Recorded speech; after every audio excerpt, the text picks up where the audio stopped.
rates for another 3 years, and that'll be a communications challenge for them, of course. Yeah, so we'll keep an eye on what the RBA does going forward. But thanks so much for your insights today, Solace Lake there, Vice Chancellor's Fellow at the University of Tasmania.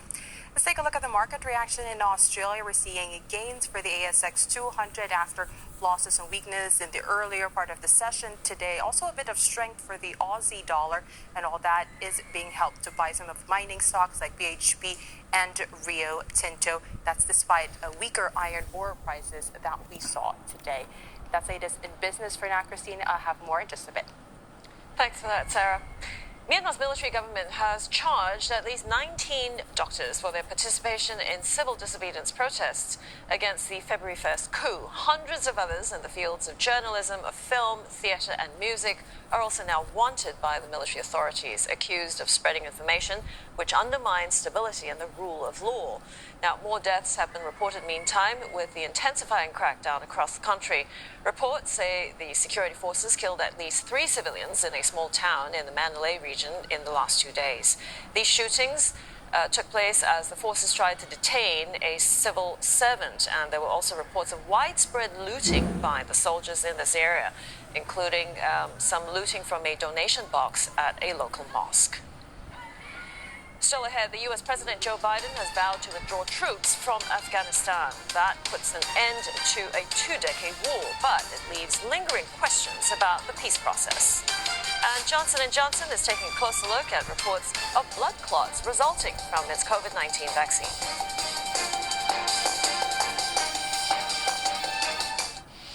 Your makeup sparkles and shines thanks to this key ingredient. Mica, a mineral whose reflective properties make it an important component of countless beauty products. But behind the glitter lies a deadly industry of illegal mining and exploitation. ताल गिर गया और वो जैसे दब चारों के चारों दब गए. We journey to India and uncover the controversial mica trade. Undercover Asia, Saturday on CNA. When disaster strikes in Asia, Singapore is the first port of call. Literally, the second I turned around, I saw a wall of yellow and orange. There was an emergency exit, but it was engulfed in flames. I turned back to look for Alan, and he was terribly burnt. It was one of the worst earthquakes in Nepal in nearly 100 years. Doctors who have gone beyond the call of duty. Our team have never faced a disaster of such a magnitude before. We had to act fast. We had to act decisively. Are you in or not? You need to answer me now. To save lives that hang in the balance. We could not rely on conventional methods and had to be creative. I got a call to come back to the hospital, which made my heart stop. Into the Unknown, Doctors on Call, premiering 2nd of May, Sunday on CNA.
marking its inaugural National Security Education Day. It's another sign of China's growing control in the territory, nearly a year after it imposed sweeping new legislation to put that squeeze on pro-democracy forces there.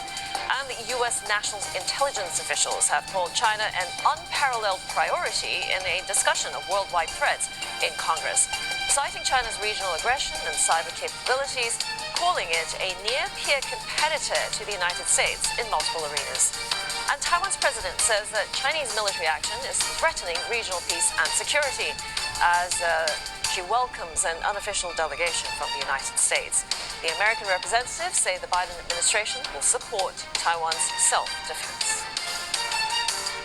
Now, in a show of unity, NATO is backing the U.S. decision to withdraw their troops from Afghanistan by doing so themselves, mirroring plans announced by Washington.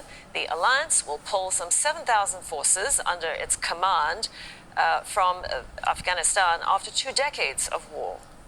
We have prevented Afghanistan from serving as a safe haven for terrorists' attacks against our own countries. Our drawdown will be orderly, coordinated, and deliberate. We plan to complete the withdrawal for all our troops within a few months. The U.S. Secretary of State Antony Blinken, together with the U.S. Secretary of Defense Lloyd Austin, spent the day with senior officials from NATO member states discussing the future of Afghanistan.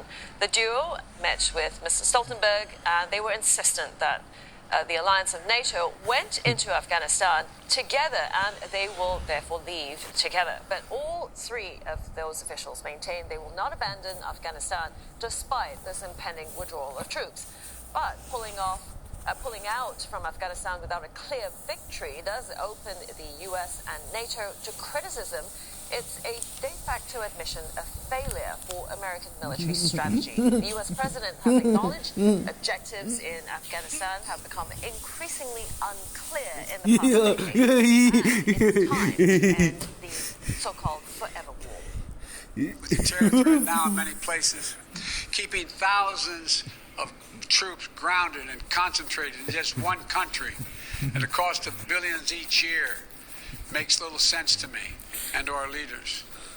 We cannot continue the cycle of extending or expanding our military presence in Afghanistan, hoping to create ideal conditions for the withdrawal and expecting a different result.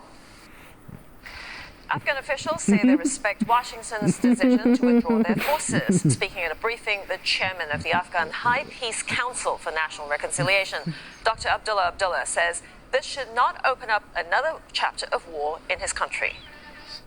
در عالم فکر شود که با برآمدن قوای خارجی از طریق جنگ مسئله حل میشه، این خدا نخواسته نسخه برای ادامه جنگ است و هیچ کسی آرزو را نداره و اشتباه را باید هیچ طرف نکنه. با حضور قوای خارجی یا بدون حضور قوای خارجی راه حل رفتن به طرف صلح است، صلحی که قابل قبول برای همه مردم افغانستان باشه.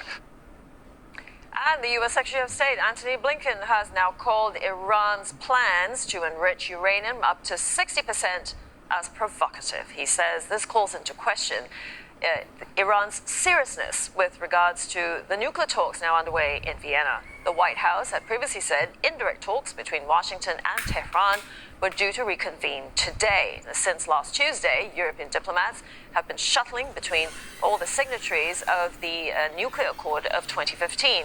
They include Iran, the United Kingdom, China, France, Germany, Russia, and the United States.